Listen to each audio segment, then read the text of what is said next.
Channel Televisyen Sekolah Kebangsaan Permai Indah. Assalamualaikum dan salam Malaysia Madani. Saya Dizra Alisha binti Muhammad Rizal dan Nur Kaisarah Daya binti Muhammad Sani. Kami wartawan-wartawan kecil channel TV SKPI mencipta inspirasi, menyebar informasi. Hari ini Rabu 11 Jun 2025. Kami wartawan-wartawan kecil channel TV SKPI berpeluang menyertai bengkel pengendalian, penerbitan, podcast dan pendigitalan kru TV PSS daerah Seberang Perai Tengah yang bertempat di SK Macang Bubut 2. Kami, wartawan-wartawan kecil dapat mempelajari pelbagai teknik kewartawanan daripada RTM, Mutiara, FM, DJ Aziz. Kalau nak tahu selanjutnya, mari ke saya. Dalam video, dia ada macam-macam cara yang diguna pakai, tapi dia akan jadi konsep yang salah. Okey. Terus kita akan tengok dulu peralatan rakaman. Ini masuk dalam slide lah. Peralatan rakaman semua akan berantak. Tahun benda ni sebab apa? Okey, kami dari Politeknik Permai dan saya perkenalkan nama saya Muhammad Fahmi Yusuf bersama-sama dengan rakan-rakan saya yang lain. Okey, kita ada Puan Bahaya. Okey, kita ada Puan Adisa dan juga Mr. Diana di atas sana. Okey, baik, hari ini kami akan kongsikan berkaitan dengan podcast. Okay. Dan tadi pun saya nampak ada yang pernah dengar perkataan podcast, ada yang pernah tak pernah lagi. Jangan risau, okay. Sebab dia sebenarnya kita akan tengok pasal podcast hari ini dia sangat-sangat orang kata penting pada zaman sekarang. Okey, baik. Nak hasilkan podcast ni dia sama video juga. Dia video juga. Dulunya kalau kita tengok dia punya background dia, okay. Ataupun kita boleh faham sikit kata ni. Podcast ini adalah apa? Rakaman audio digital. Asalnya adalah apa? Suara saja. Kan? Suara saja. Orang pasang dekat Spotify. Spotify ni satu app dekat phone. Dengarlah orang ni cakap, okey baiklah, hari ni kita akan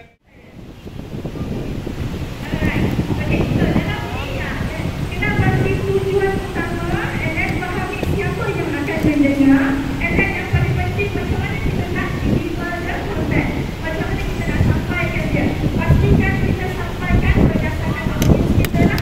Okay? Alright, next ialah kita merasa kita punya topik. Kita tidak gariskan content of things yang kita nak.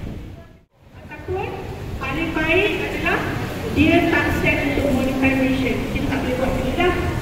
Still boleh publish, tapi tak boleh monetize. Tak boleh buat duit. Itu yang paling baik lah, yang mesti pakai bagi dengan kita. Okay? Alright. Bila kita nak publish, next.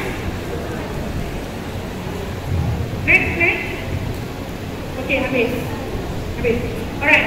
Cikgu-cikgu dan anak murid sebelum tim Politeknik Community, politisi tutup bahagian kami. Teacher ada 2 soalan nak bagi. Dan ini ada hadiah. Okay?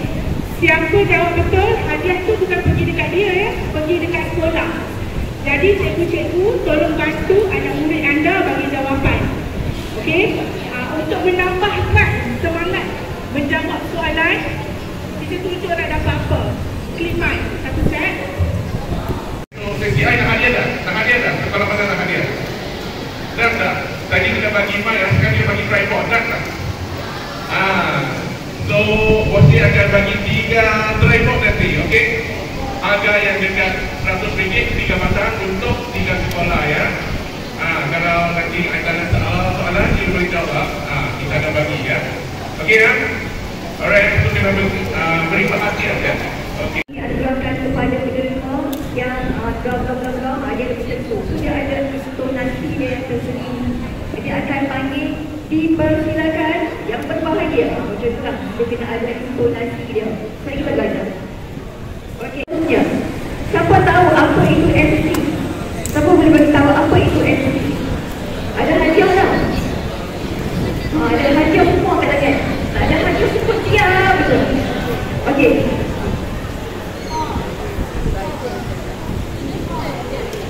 No, the meaning of MC, the meaning of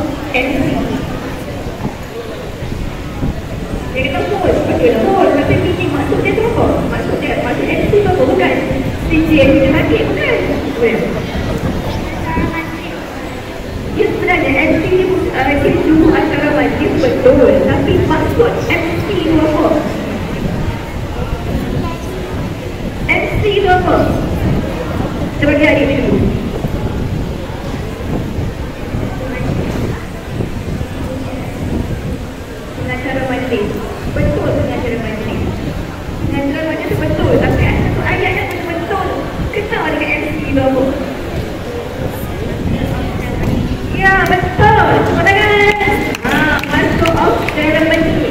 Sebab dia jawab betul, kita bagilah hadiah sekejap Kita bagi order support saja kat dia. Itulah dia, Master of Ceremony. Sebab apa dia sebut Master of Ceremony? Sebab dia adalah orang yang mengendalikan majlis dan dia adalah orang kata master. Apa aja dia semua buat, orang kena buat. Dia semua berdiri, orang kena berdiri. Dia semua duduk, orang kena duduk. Dia semua nyanyi lagu negaraku. Sekian liputan berita Channel TV SKPI Rabu 11 Jun 2025. Saya Dia Zura Alisha binti Muhammad Rizal dan Nur Kaisarah Dahiyah binti Muhammad Sani. Kami wartawan kecil Channel TV SKPI. Daripada bengkel yang tadi, saya dapat mempelajari pelbagai teknik kewartawanan. Bye!